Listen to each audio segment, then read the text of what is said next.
இயேசு கிறிஸ்துவை நீதிமான் என்று பிலாத்து சொல்லுதல். லூக்கா எழுதின சுவிசேஷம் 23ஆம் அதிகாரம் 13ஆம் வசனத்திலிருந்து. பிலாத்து பிரதான ஆசாரியர்களையும் அதிகாரிகளையும் ஜனங்களையும் கூடிவர செய்து அவர்களை நோக்கி, ஜனங்களை கலகத்துக்கு தூண்டி விடுகிறவனாக இந்த மனுஷனை என்னிடத்தில் கொண்டு வந்தீர்கள். நான் உங்களுக்கு முன்பாக விசாரித்த போது இவன் மேல் நீங்கள் சாட்டுகிற குற்றங்களில் ஒன்றையும் நான் இவனிடத்தில் காணவில்லை. உங்களை ஏரோதினிடத்திற்கும் அனுப்பினேன், அவரும் இவனிடத்தில் குற்றம் காணவில்லை.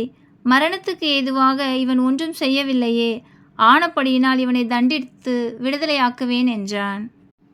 அவர்களோ அவனை சிலுவையில் அறையும் சிலுவையில் அறையும் என்று கூக்குரலிட்டார்கள். அவன் 3ஆம் தரம் அவர்களை நோக்கி, ஏன், இவன் என்ன பொல்லாப்பு செய்தான்? மரணத்துக்கு ஏதுவான குற்றம் ஒன்றும் இவனிடத்தில் நான் காணவில்லையே, ஆகையால் நான் இவனை தண்டித்து விடுதலையாக்குவேன் என்றான். அப்படி இருந்தும் அவரை சிலுவையில் அறைய வேண்டும் என்று அவர்கள் உரத்த சத்தத்தோடு கேட்டுக்கொண்டே இருந்தார்கள். அவர்களும் பிரதான ஆசாரியரும் இட்ட சத்தம் மேற்கொண்டது. அப்பொழுது அவர்கள் கேட்டுக்கொண்டபடியே ஆகட்டும் என்று பிலாத்து தீர்ப்பு செய்தான்.